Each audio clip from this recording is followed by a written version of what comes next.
Hey, I want to thank Progress Video Production for producing Yaz Animation Podcast. Today, I'm in their beautiful studio in Burnaby, BC. If you want to create videos that really stand out, please check the website down here. Oh, hey, Owen. Thanks for coming today. How are you feeling today in this Great. typical rainy, cold It's another day in typical day in Vancouver. Another day in Vancouver. Yeah, you're right. Thank you for having me. Yeah. Can I say something? Because I've watched, I think, most of your skits on your socials, and I like your sense of humor. Do you write thanks. all of them, or you co-write with someone else? Sometimes I co-write them, or Yeah. if not, we'll be filming it, and then I'm like, oh, this would be Yeah. really funny. Let's try this. And my favorite one is the Chinese job interview. Oh, Yeah, okay, yeah, okay, That's okay. my favorite one. Oh yeah, nice. That's mostly done by Milton. Yeah, Ng. you're funny. Yeah, your guys Yeah. are funny. Thank you. However, I think that you're really good at playing a more like a badass guy. Okay. And when you're wearing that suit and like in Blood and Water, Mm-hmm. it's more like a dark character, right? Mm-hmm. And also because you're speaking Cantonese, right? Mm-hmm. Yeah, I think you do really well when you're playing this kind of Thank you. type of characters. Just a feedback. Thanks. And I noticed that you're really tall for an Asian guy, right? You're 6 something. 6 feet. Yeah. Yeah. 5'11" and a half. Yeah. 6 feet. Yeah. Whatever Right. you want to look at. Shoes. You're 6. Yeah, really, for an Asian guy, I think you're really tall. Thank you. Because we don't hear that, these days that the Asians are like short. But I remember that used to be sort of a common stereotype, right? Right. What's the common Asian stereotypes you still hear? Do you still hear some of these comments about your like an Short? Asian short? Not. I mean, there's not anymore. There's I the think. bad stereotype. The bad. It could be Yeah, the bad ones. No problem. Yeah. We'll get into that. But yeah, I mean, height. Yeah, I guess I don't know. I guess I don't really come across people making fun of Asians being short. Maybe I don't know. I'm not familiar with that. It's usually like the racist stuff, like Do you remember slanted any eyes other? and slanted eyes and Yeah. Asians are all rich.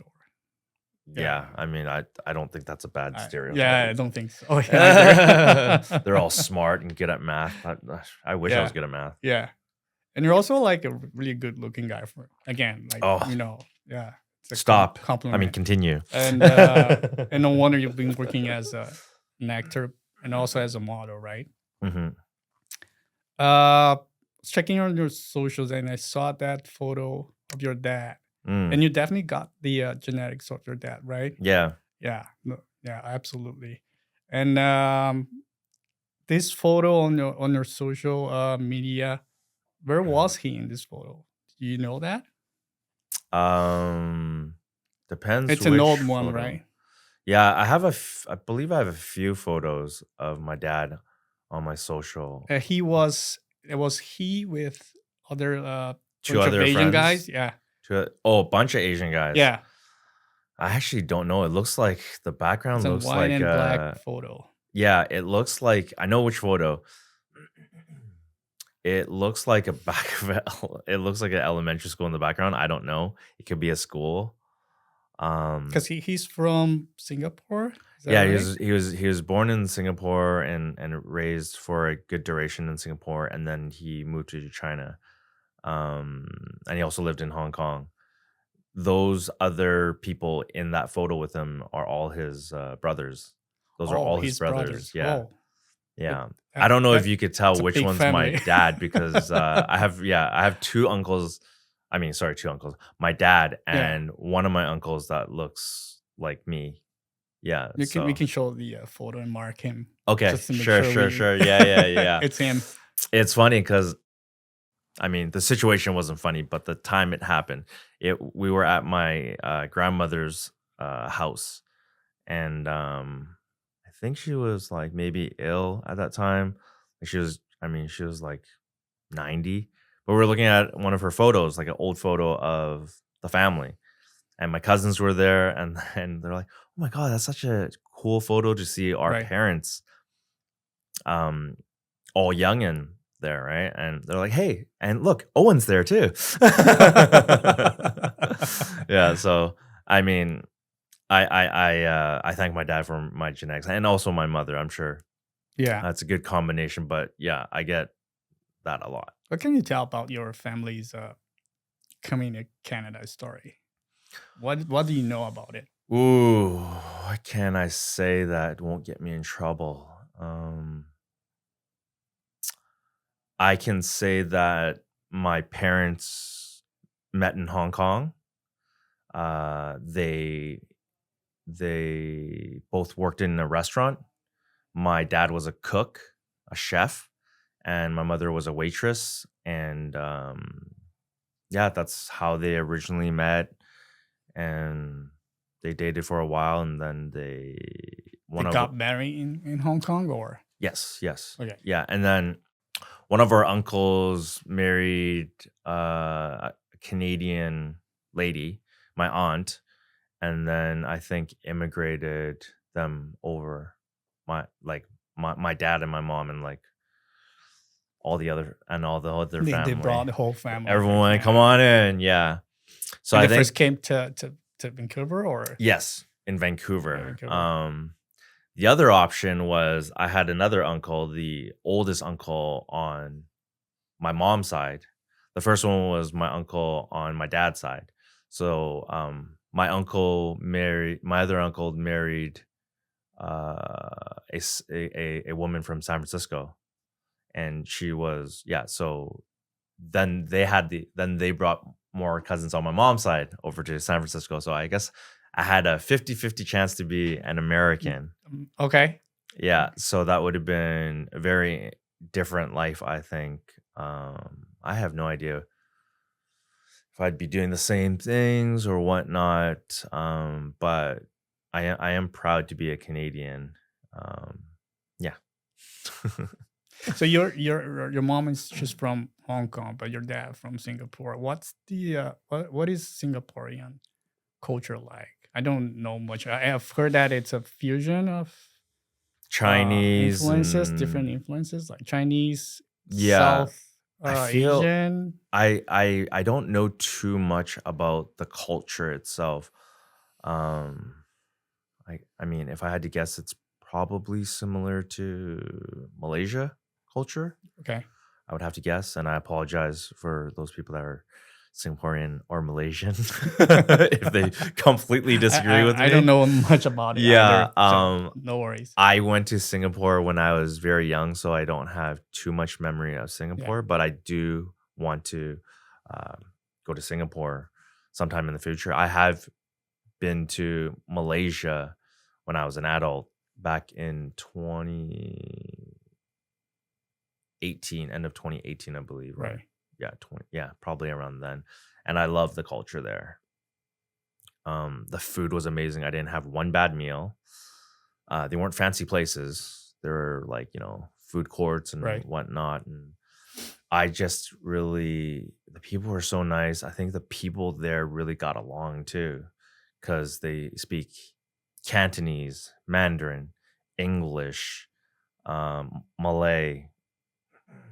Some speak Indian, and they would try to conversate, like say you and I, and you have Brazilian Japanese background, Yeah. and say those were the only languages you spoke, and I only spoke Chinese or Cantonese. We can still default to Malay. You know what I mean? Yeah. It's like we would I would try Chinese on you, try Japanese on me, and Brazilian. Right. And like it wouldn't work. And they're like, okay, fine, let's just Right. default to Malay, which I thought was really interesting and kind of cool, and allow different cultures to meet. And But can you tell the difference, like when you remember, like growing up with, your parents, your dad and your yeah, mom? Can you tell the difference that between your dad no, that came from no. Singapore and I think your mom, I think my dad's side, Hong Kong? I mean, they look Chinese. Yeah, For they sure. look Chinese. Yeah. They spoke Cantonese, so they're very, Same very, language. yeah, very influenced by the Culture is similar. Chinese Yeah. Hong Kong culture. So I've never, and I didn't grow up with anyone speaking really Mandarin to me. Yeah. My mother spoke it because she was from China. Right. So, Or but probably Cantonese because your dad and your mom, they both yeah, speak even like Cantonese. I didn't know till like later on. Like my grandmother grew up speaking Mandarin also. It was a complete shock because I was like, oh well, I just assumed she spoke Cantonese first, Right. but it wasn't. She spoke Mandarin first and then learned Cantonese later on, and that's how we communicated. And I mean, I'm very fortunate to have that upbringing of, my grandparents and my mother, and I hope and pray for like, future kids that are either mixed with Chinese culture or any Asian culture to learn the language, Yeah. because otherwise, Yeah, that I'll was just be actually speaking English. my next question. How was your experience growing up having this cross cultural Hmm. identity in Vancouver? The cross culture identity. I mean, I guess the separation would just be speaking Cantonese at home and then speaking English at At school. school? Um, yeah, what we were talking about it earlier, that I didn't have too many Asian friends. There wasn't many Asian boys that were around, and definitely don't No recall. Asian boys in your grade. That's what you said, right? No, not till like at least like maybe grade 6, 7, and then high school.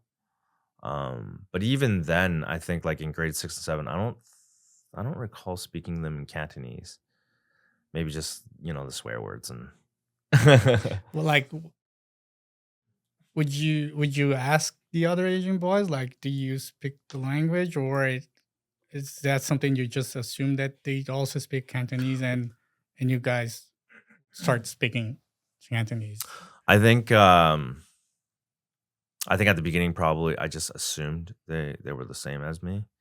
And and then when I found someone that wasn't, I think there was a Vietnamese girl that went to our elementary school, and I was like kind of shocked because I was like, I'm like, every Asian person at our school speaks Chinese. So I was just kind of like, it was a new thing growing up. I was just like, oh, you speak another language? Cool. I think we might have had a Korean person too. Well, and a Japanese guy. Japanese. But yeah, I could tell he was Japanese also. Yeah, but it's, Yeah. yeah. These, Yeah, these, that was probably one of the outcomes. Was your ability to speak many languages, right? mm, So English because you were born and raised in Canada, yeah. and then you grew up speaking Cantonese at home, Mm-hmm. and then you also learned Mandarin, right? Right. That actually happened when you were living in Beijing.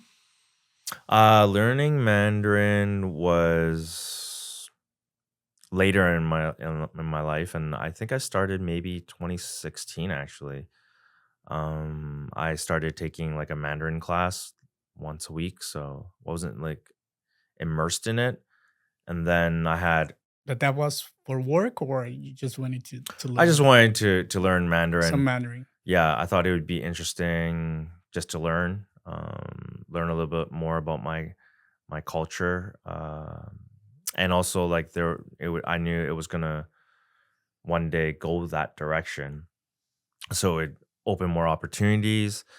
And then I had an opportunity to go out for a project that I think it was Jackie Chan produced it, and it was all Mandarin speaking, and I was just like, wow, this is so challenging.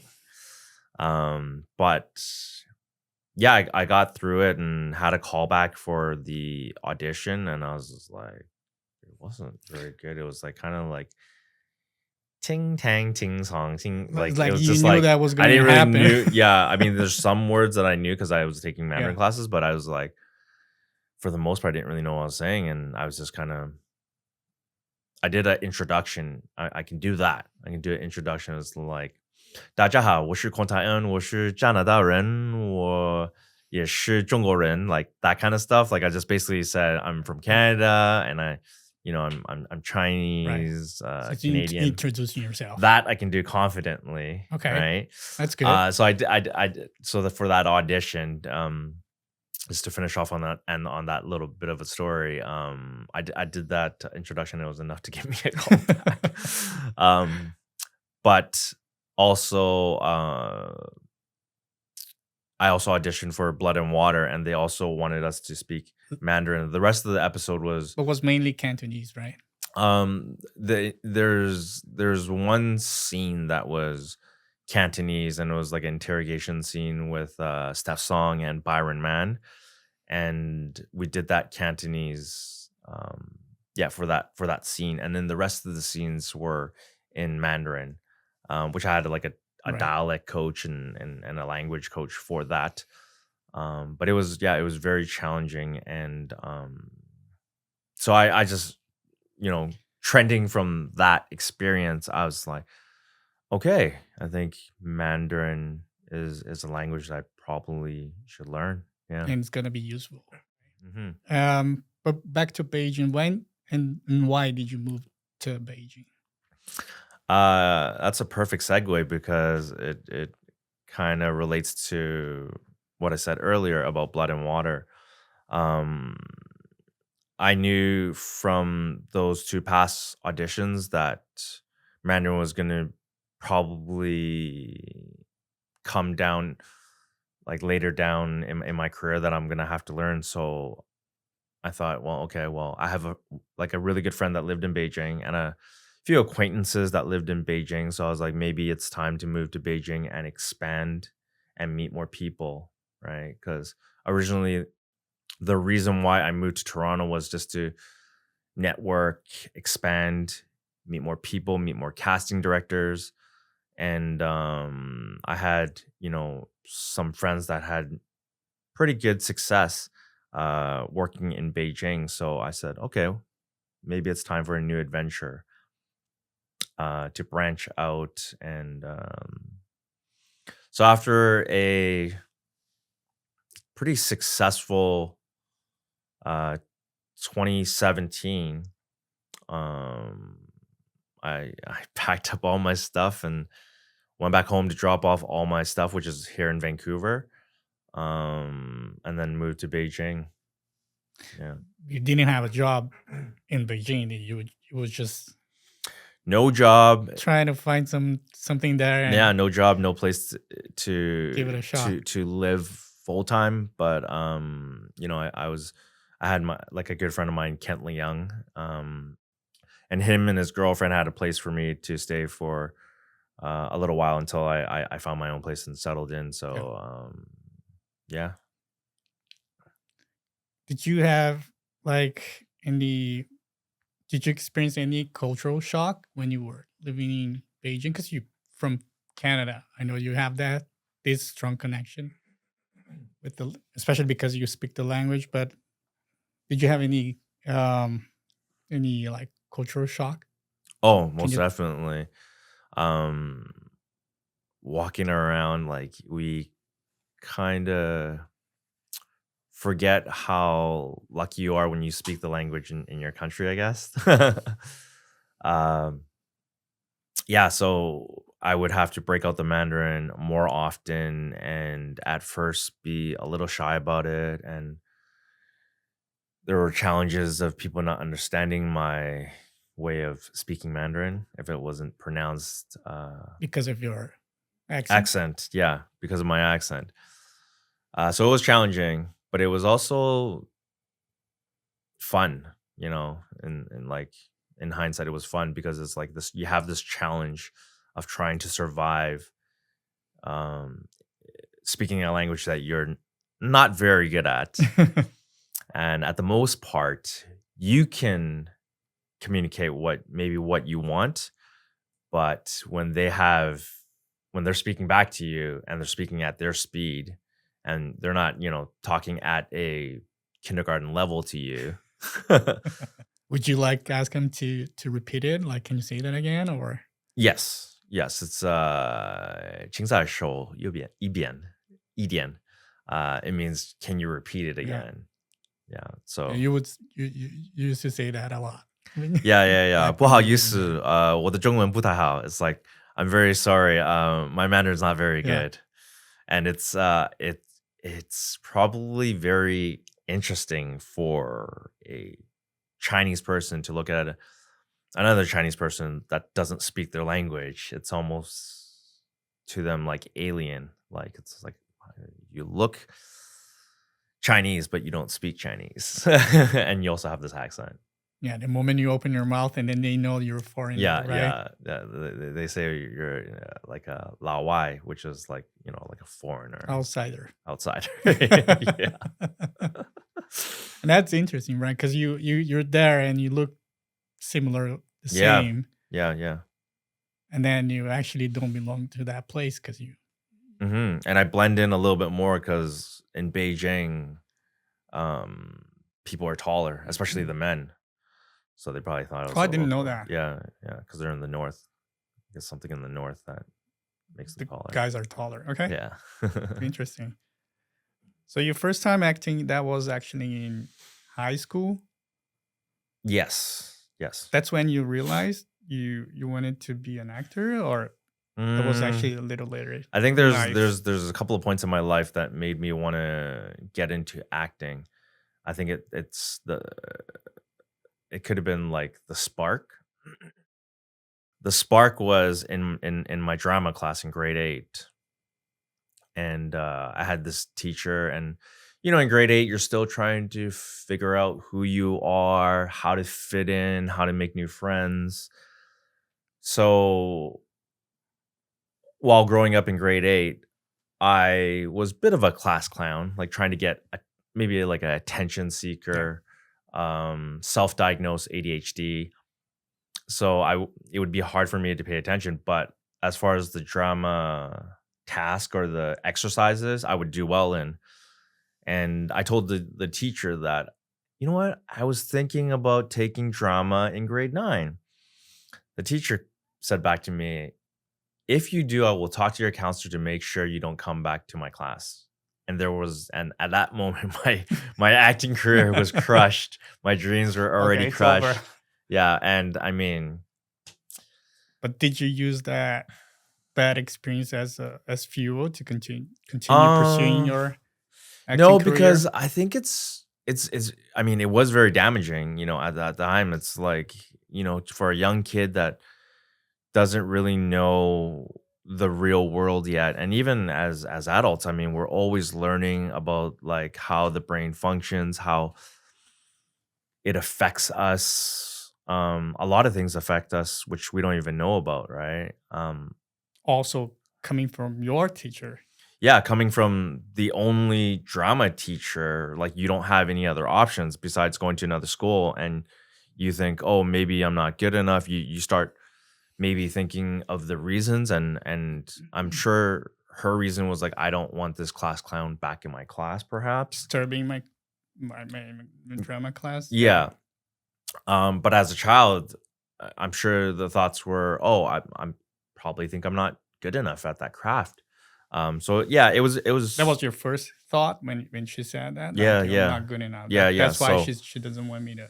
yeah, so I didn't take a single acting class since. And then I think something that also sparked, I was working at Playland or P&E, the amusement park. Yeah.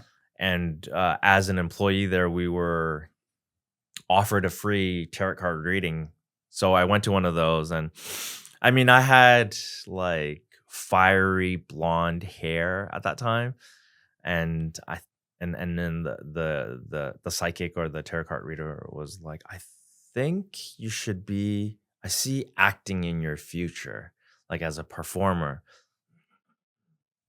And I guess that was like another kind of like nudge for me to like maybe try pursuing it, maybe try it out. Let me try it again. Yeah. But I didn't. And then I worked a bunch of corporate jobs. I worked in call centers doing telemarketing, customer service. I also like supervised and was like a trainer to be to train new reps. And worked there, was one of the top in like out of 300 reps, I was like one of the top sales in like top 4. And then I asked for a promotion and didn't get the promotion, so I left and went to work at um, Lululemon. And my girlfriend at that time was like the men's designer, so she told me there's tons of growth, and this was early stages. So I tried. I worked there for a bit, and then from the warehouse, I moved to the customer service department, and I was working with a bunch of women, so felt like an outsider, being an only male in the department. But one of my uh, former managers was asking me, he's like, "Hey Owen, so we're big on goals, right?" And then they're like, what do you what kind of what do you want to do in the future?" And I'm like, "Oh, open up a store or something." And he's like, "No, no, I know that's what your girlfriend wants, but what do you want?" I was like, "Acting." I was like, "I'd like to try acting." And then he's like, "You should do it." And I'm like, "Nah." I was like, I was like, "Those are for like, you have to start really young as a child actor." He's like, "No, no, no, you should do it." And then, so How old were you when that was happening? um, this was like in my 20s, like yeah, in my Early early, 20s. yeah. So after that, I just like I knew that was like my route, and I had a friend. His name's Johnson Pham. He's pretty established. He's won an Emmy for Shogun, and he was already doing acting and was already in the acting world, and also does stunts. And he kind of just told me what kind of classes to start off and the blueprint of how to get going. So I started taking acting classes. Wasn't very good at first. Wasn't even sure if it was the way to go for me. But I slowly started really enjoying the art and even getting chills in my own performances because you're so connected in the scene that like it's like your eyes getting feel watery, and like the hairs on your Yeah. arm raise because you're so either mad or just emotionally charged. And I was just like, I think I need to continue pursuing this. Yeah. So today I'm wearing this beautiful t-shirt made by Ichi Ichi. It's a local business from Vancouver. Ichi Ichi is a handmade brand. They make bags and accessories inspired by Japanese culture and everyday life. If you're watching this episode, you can get 10% off by using the promo code YasAmAsianPodcast. I'll leave their website in the description below. And can you tell us about some of your main shows you've worked on? Some of the main shows I Some of worked the on. main, yeah. I've worked on Arrow. I played That was a big one, yeah. Dark Archer. Yeah. Yeah, so that was a really big TV show, and it's huge in China too. So that was a lot of fun. I did a little bit of a fight scene. Not much of a fight scene, but a fight I scene. saw that. That was a Yeah. good one. Yeah. But yeah, it was just nice to be on a big production like that. It was a lot of fun. It was CW. That was your first big production, or? No, my first credit was probably like the big production. It was called Fringe. It was a J.J. Abrams TV show, pretty successful already at that time. Yeah, I don't know. Like I was watching I was a fan of the show already, and I watched an episode with a pretty well known actor named Michael Eklund, and he did this amazing kind of creepy character. I was like, wow. I was like, that is acting. I was like, that is really strong performance. And then I was like, I need to get on this show. And then like I think I bumped into him at a party, and I told him, and I he did great work. And also a lot of the some of the cast like mentioned he was like really good too. And then I don't know if it was like just positive energy. I ended Right. up getting a role like a month later on that show. It was my first credit. And I was just, yeah, it was an amazing experience working on that. Yeah. And then you have Blood and Water. Yeah. Blood and Water was my first like big reoccurring role. Um, and that was a great experience too. The whole audition process was challenging because we had to do it in Mandarin, which is my third Yeah. language, and at that time was when I just started learning Mandarin. So it was very challenging. And then I also had to do it in Cantonese. And in Cantonese, I would be able to have like a basic conversation, but we wouldn't talk about, I don't know, you had an affair with this woman. So or I had an affair with this woman, like, or, stuff like that, or like talking about business stuff. So I didn't, there's a lot of words I didn't know about. So I had to like learn the scene both in Cantonese and in Mandarin. And when we were in the audition room, we would also have to like, okay, well, let's do it in Cantonese. Hey, let's try it in Mandarin now. And it's even like, I think I might have even done it in English, but I think, yeah, either or. It's very challenging being in an audition room because it's very nerve wracking. Your your heart's like pounding. Shaking inside. Yeah, shaking. So you're nervous. And when you're nervous, sometimes oxygen doesn't go into your brain. And to turn off, like, even to switch from English to Mandarin, it's very challenging. So that was a major challenge. One. And then when I got the role, um, I had to learn how to speak Mandarin with a better accent to because my character was like from China, who was born and raised there, so I needed to make the dialect more authentic. So that was that. And my very first big scene was an interrogation scene, and I think it was like a 3-page, at least 3 minutes long audition scene where I need to be super confident and cocky and just, But this character, you know how you do that, right? All that it wasn't stuff. that difficult for you. Yeah, but if you're second guessing about language and you're learning all those lines, And you will also worry about your accent if you're doing it right. Exactly. sounding So we like a native we speaker. we decided to do it in Cantonese because it's closer to the language that I'm familiar with. It was an experience, and it was so like first it was my biggest Yeah. scene in the series with the two leads, and I have to be super confident. And then I did the scene, and I felt like I didn't do a good job,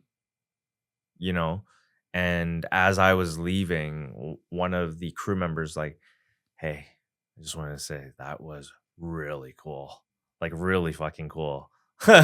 He was like, "It's like a Hong Kong kind of crime And Star drama." Trek got that feedback, right? They normally don't say anything, right? Yeah, you're normally you're you don't. done and you just You're leave done and and you leave, and you go for the next one. and I just felt horrible. Like I talked to my good friend Simu Liu at that time, and we I was like, I'm sorry, man. I was like, he became a writer in the second season, and I was like, I think I shit the bed. I was like, I don't think I did well. He goes, Nah, I'm sure it's all in your head. Yeah. And the next day was my birthday, and he was going to be there along with some of the other castmates and my friends. And after I was buying, some food for the party, I get a call from Simu, and he's just like, "Yo, dude," he's like, "I'm on set right now, and everyone is saying how you did like a fucking great job. Like you did an amazing job." And I was just like, "Oh," I was like, "Thanks, bro." I was like, "That's like the best birthday present I can get." For sure. So I mean that was my experience with Blood and Water. The second big Asian project was Mhm. Mulan, right? Mhm, The mhm. live action. And that was probably next level when it comes to like you were acting with other like mega superstars, right? Yeah, people I looked up to. Yeah. Yeah. How was that for you, like that experience? That was a roller coaster experience, really. I originally auditioned for the lead male slash love interest, I believe, in either 2016 or 2017, when I was living in Toronto. And then I moved to Beijing like in March, and then I did an audition, self tape with my friend Kent. And we were at his place. We were doing the audition.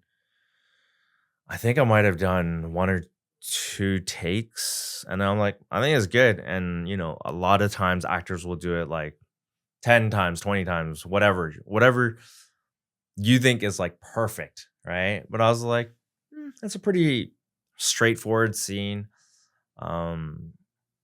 So I did it, and I'm like, I was like, if they want me, they'll book me on my look, maybe my resume, and maybe because I'm living in China. I don't know, right? So, and funny enough, I didn't even do the second scene because it just slipped my mind, and it was, and I ended up it was like early morning. I think it was 2 months after, yeah, because I think I moved there in February 2018, and then it was like May 20-ish, close to my birthday. My birthday is May 21st. So I wake up, I said, and it's like a habit. It's like I wake up and then I look at my phone to check the email to see if I got an audition. Because if I get an audition, it's usually due the next day in Vancouver You time. already know the response the next day? Yeah, so I have to do it the same day. So I would basically get it, and then so that's the first thing I checked. So I checked my email, and then I get this email from my agent in Toronto, Stephanie Clement from AMI, and she was in the email. It says, "You've been Disney approved, and you booked Mulan." And I was just like, "This can't be real. I must be dreaming or something." So I go to the washroom, splash some water on my face, and I'm waking up, and I'm just like, all right, I think I'm okay. Let me look at the email again. I'm like reading it one word at a time, very slowly, and I'm like just like screaming, yes, Yeah. this is like finally. And I called my mother, and I gave her the good news, and I also called like one of my best friend, Kent Leung, because he also lived in Beijing too, and I was just like, I'm like so happy, and I'm like, I feel like this Yeah. is my big break, and so yeah, like that was how that happened. And then we were supposed to film in China somewhere in a city. Then I was told that we're going to New Zealand. So I'm like, sweet, amazing. Why I've never, not? yeah, I was like, I've never been to New Zealand. I had um first first flight. No, sorry, I'm drawing a blank. First class. First class, thank you. A first class flight. As you can see, I'm not used to saying that because I don't take first class that often. But it was first class, and we flew to New Zealand, and yeah, I met the whole cast. Funny enough, Osric Chow was there for a convention because he does a lot of like Comic Cons and stuff like that, and he was there at that time. So I met up with him. Had like bubble tea. And then he's like, "Oh, I'm going to dinner with some of your castmates. Would you like to come and meet them?" I'm like, "Yeah, of course. Why not?" And then introduced them, and they were amazing. And yeah, my experience there, we had a lot of dinners. One of the actors that I met was Ron Yuan, who I've seen in like tons of projects. A great guy. Had like spent many dinners throughout the duration of the shoot. Jason Scott Lee, who played Bruce Lee in The True Story, and had some great conversation with him. And he's actually from Singapore originally. So we connected on that, and it's just really nice to hear their stories and what they went through with acting and experiences with other actors and projects. And Jason Scott Lee was speaking so candidly about how I think he quit for a period of time, and then he came back into acting and that experience. So that was really cool. And And working on set, it was just surreal, seeing these iconic Yeah. movie stars next to me in a makeup in a makeup trailer, and I was just like, wow, I'm like pinching myself. I'm like, this is yeah. When you are like working with Asian people, and in this case, some of them are like superstars, mega Mhm. superstars, Mhm. right? Do you find this specific project, Mulan, like more challenging in a sense? Like, like the pressure to perform. Is it different having other Asian people like working with you? Do you f- do you think it's different? Like it's a there's more pressure when you're working with Asian people? No, I don't think there's more pressure working with Asian people. I think the only pressure is the pressure you put on yourself, and you're hired there for a reason. Casting believes in you, your agent believes in you. So many people in every step of the way for you to get that job believed in your work, and that's why you belong there, right? Right. So you can't allow yourself to be like, oh, I'm talking to so and so in this scene, and be all nervous. I think if any nervous came to me was because, wow, there's so many people here. You've seen some of the beautiful sets, and it's like there's so much money involved, and you just want to do a great job, right? So I just prepared myself as best as I could, and had conversations with my scene partner, and also did a fight choreography too. I got a little bit of training. I was told didn't need to do too much training for as far as the choreography fight scenes. But when we showed up on the day, they're like, "Hey, Owen, we're gonna do some of the stuff we learned. Do you remember? And do you remember some of it?" I'm like, "Yeah, yeah, Of yeah, course. yeah, of course, right?"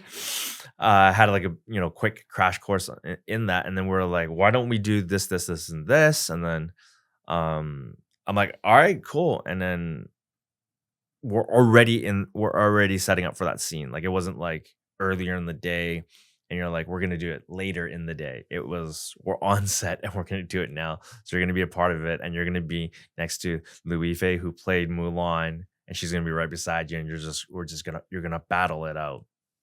Um, so I was like, "Hey, is it cool if I like just like kind of jump in the air and just like, with my sword and coming down at the guy's shield?" He's like, "Yeah, yeah, yeah. I think that'd be really cool." So I did that, and a couple of the crew members was like, "Whoo, dude, that was epic. That was really cool." I wish I got that footage. Unfortunately, it didn't make the final cut, but it was a lot of fun doing that.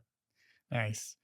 Um, I'm assuming that these angel projects they have a special place in your heart, right? Hmm. Hmm.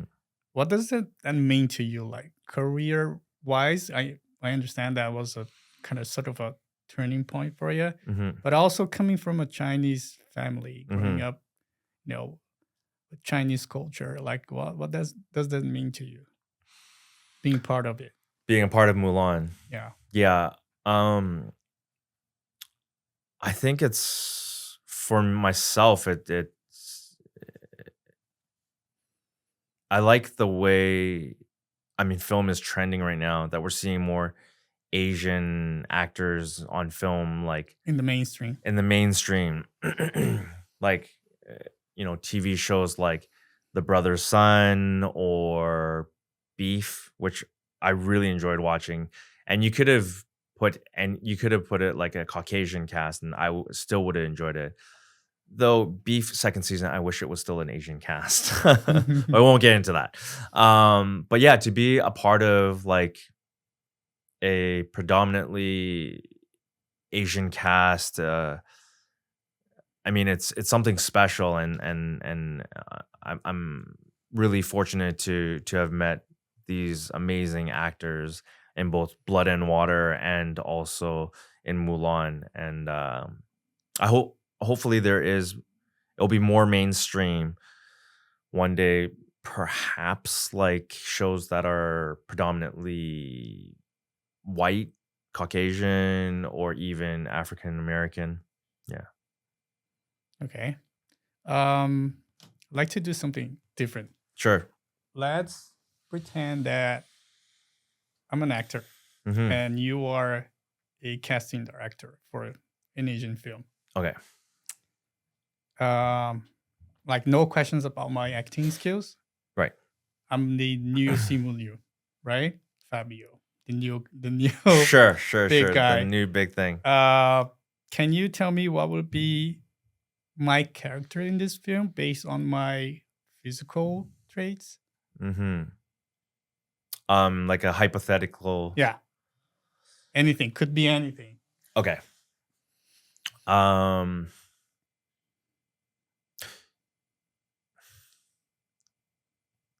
you're playing this badass character, right? And it's very like leading man. You don't doubt yourself. You're gonna really demand the audience because it's a I'm You're not gonna, you're really gonna. I don't think I really understand this how Oh, I to mean, is the scenario. character like Chinese, Filipino, Uh, Korean? Like, can you tell me like what would be? Hypothetical. Okay. How does the character look like? This character that you'll be playing Yeah. is very vulnerable. You know, he's dealing with a family situation at home, and it's like life and death. And you're currently at a job that you're not Let's a say fan he's of. he's Chinese. My character is Yeah. Chinese. Could I Eh, could I play a Chinese character? Do Yes. you think I can play? Oh, 100%. Really? 100%. Yes, Okay. 100%. Okay. What if Um, it's a Korean Korean? character? Can I play it I think you can. I think from your appearance, I think you for my can. appearance? Yeah. Honestly, I think you can play Japanese. I think you can play Filipino, Filipino. Chinese, um, Yeah. Spanish, Mexican. Okay. Yeah, I think. I think with your look, it's a wide range. It's Yeah. definitely a wide range, and I think you can play vulnerable, and I think you can be kind of like a sleeping dragon, like kind of like I feel like there could be some real anger behind your character. Okay. Yeah, and I can also see like you could be a little bit devious, sneaky. Yeah. Nice. Hmm. Hey, if you're enjoying this episode, please consider subscribing. It helps this channel grow and get recommended to more people. Thank you so much. Back to the episode. The reason I'm asking you is, have you, when you're auditioning, like, have Hmm. you ever been through a situation where, like, okay, this character is Chinese or has to be someone with Chinese background, or this is supposed to be a Korean guy. So, okay, I'm sorry, Owen, you're not auditioning for this role because I know you have Chinese background, Hmm. and you also speak the language, and you don't speak Korean. Have you ever been in a situation like this in the film industry? Like, okay, it has to be. As far as acting wise, uh, I think most of the time because there's such few roles for Asian actors, like Japanese, Korean, Vietnamese, Filipino. I think majority of the time, people that can fit that ethnicity, like the Yeah. ones that I mentioned to you, would be auditioning for these roles. If they were specifically asking for someone to speak Japanese, for instance, like Shogun, they would probably cast Japanese, Yeah. right? So I wouldn't have a chance in any of the roles in Yeah. Shogun, And that's unfortunately. sad, right? I mean, It because is you're a sad. good actor and you could Yeah, play now any of these characters, but yeah, because you don't speak the language and maybe not look like yeah, Japanese guy, that's yeah. do you I think that's do you think it's an issue? What are your thoughts on this? I think for specific projects, specific projects, they should be like Japanese or Korean or Chinese. If it's like for instance, Shogun is all Japanese speaking, it would only make sense to hire a Right. Japanese speaker to I mean, I don't know too many Japanese actors, but I'm sure there is enough. And if anything, they cast in Japan too. So I think it would be better for the project, and also just um ethnic, no, not ethnic, sorry, ethical to hire a Japanese person. So to hire a famous person that's Chinese just to be in that show, I don't think would be good, in my opinion. Yeah. Okay. What comes to mind when you remember the moment you were on stage receiving the Outstanding Canadian Chinese Actor Award at the Vancouver Chinese Film Festival? That was in 2024, right? Yes, yes, yes. Well, What comes to mind when you remember that moment? uh, one, I wasn't feeling well that day. Um, but I mustered up the strength uh to get to the award show, and wanted to help support my friend and her festival, the Vancouver Chinese Film Festival, and was just happy to be there among my peers. And yeah, it was a total surprise when I won that award. Um, just for like I guess the films that I have been in, and we also had a film called Dating Again that was also a part of that festival. And yeah, it was kind of surreal. um I was very fortunate and very happy. A lot of emotions were going on, and I kind of joked around like kind of like accepting it like an Oscar. Did like a speech. I was like, "Wow, this came sooner than I expected." But I like to thank my mom and my You dad, didn't prepare and no, I anything didn't because you were prepare a not speech. expecting Yeah, I that. didn't expect it, and I was like, I like to thank the Academy for choosing me for this prestigious award, and the trophy itself, the award is beautiful, and it's like it's got a nice weight to it. So it's definitely something I will cherish forever, and remember that being as my first acting award. If you could leave that moment again, pretend it's now, you're on stage, Mm. what would you say to your drama teacher when she told you never to come back again to drama class? Um,